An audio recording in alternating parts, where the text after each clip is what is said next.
Tips para sa mga babae kung paano pumili ng tamang lalaki. Tip number 1, dapat siguruhin mo na ang pipiliin mo ay talagang mahal ka. Tip number 2, dapat pipiliin mo yung lalaki na financial stable o mayroong stable income.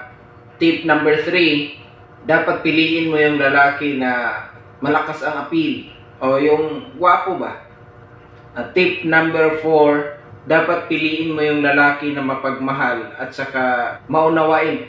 At tip number 5, ang pinaka-importante sa lahat, tiyakin mo na hindi magkakilala ang apat na ito. Alright?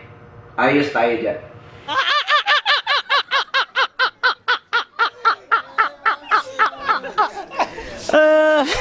So,